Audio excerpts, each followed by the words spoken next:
বিসমিল্লাহির রহমানির রহিম। হ্যালো ইব্রান, আসসালামু আলাইকুম।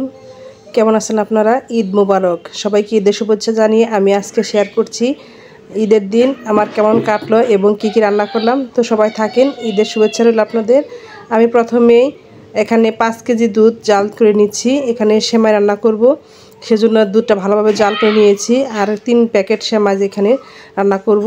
এটা একদমই যে আকবরিয়ার যে সেমাইটা আছে সেই রকম, এটা আর্মিদের তৈরি, আর্মির ক্যাম্পের ওখান থেকে নিয়ে আসা হয়েছে। ঘিয়ে ভাজা এই সেমাইটা অনেক টেস্টি ছিল। আর সুন্দর করে দুধটা জাল করে নিয়েছি। নেওয়ার পরে এখানে সেমাইগুলো ঢেলে দিচ্ছি। আসলে সবই যদি দেখাতে চাই অনেক সময় লেগে যাবে। তারপরে সেমাইগুলো রান্না করে নিলাম। আর দেখেন অনেকগুলো সেমাই হয়ে গেছে। আমি সব কিছু সেমাইগুলো একটু এই যে এখানে কিশমিশ দিয়ে দিচ্ছি। আর এটা কিন্তু ঘিয়ে ভাজা বলে একটু শক্ত ছিল, একটু জাল দিয়ে নিতে হয়। আমি এর আগে সেমাই রান্না করেছিলাম, শক্ত শক্ত ছিল, সেজন্য কিন্তু একটু জাল করে নিয়েছি। আর এখানে সেমাইগুলো বেড়ে দিচ্ছি। এখানে দেখেন এক হাঁড়ি সেমাই থেকে দেখেন 1 ডিশ সেমাই বেড়ে নিলাম। আর এখানে কিন্তু 1 বাটি সেমাই বেড়ে নিব। আমার ফ্যামিলির সদস্য এক একজনের মতামত এক এক রকম।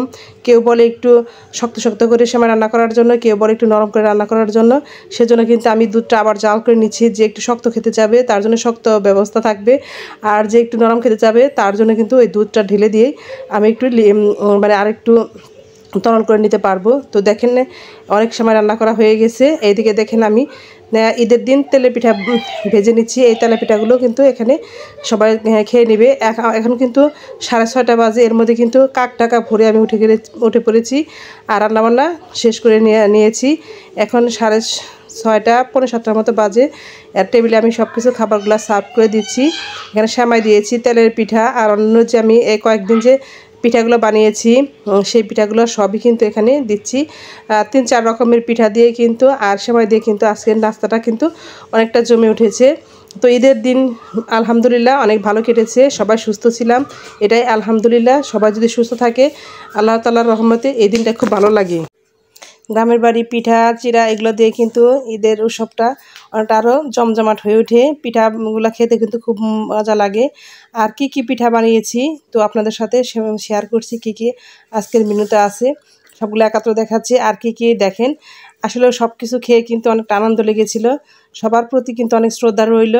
আপনারা অবশ্যই আমার জন্য দোয়া করবেন। এখানে সেমাই আছে, সুন্দর করে এটা রান্না করে নিয়েছি। আর তারপরে আছে এখানে সাবুদানার পাঁপড় ভাজা। এখানে হচ্ছে পাতা পিঠা বানিয়েছিলাম, সেই পাতা পিঠা, তেলের পিঠা আছে, চিপস, আর আছে সিরিঞ্জ পিঠা। সব কিছু কিন্তু আমার একদম হাতের তৈরি। এরপরে আমি দুপুরের দিকে রান্না করেছিলাম পোলাও মাংস, সেগুলো কিন্তু সবাই খেয়ে নিচ্ছে। আর এই সেমাইগুলো আমি সব কিছু বেড়ে দিচ্ছি। আসলে ঈদের দিনটা বেশ ভালোই লেগেছিল, কারণ মহিলাদের সবসময় কাজের ব্যস্ততায় থাকতে হয়। সবাই কিন্তু একে একে যার যার পছন্দ অনুযায়ী খাবার খেয়ে নিচ্ছে। আর এদিকে দেখেন দুপুর হয়ে গেছে, 12টার দিকে আমি সবাইকে খাবার দিচ্ছি। এখানে পোলাও রান্না করেছি, গরু মাংস রান্না করেছি, আর আলু ভাজি করেছি। আলহামদুলিল্লাহ আমার দিনটা অনেকটা বেশি ভালোই কেটেছে। তো সবার প্রতি রইল ঈদের শুভেচ্ছা। সবাই ভালো থাকবেন, সবাই সুস্থ থাকবেন, আর মেম্বার সাথে থাকবেন, এই কামনায় আমি আজকের ভিডিওটা এখানে শেষ করছি। আল্লাহ হাফেজ, আসসালামু আলাইকুম।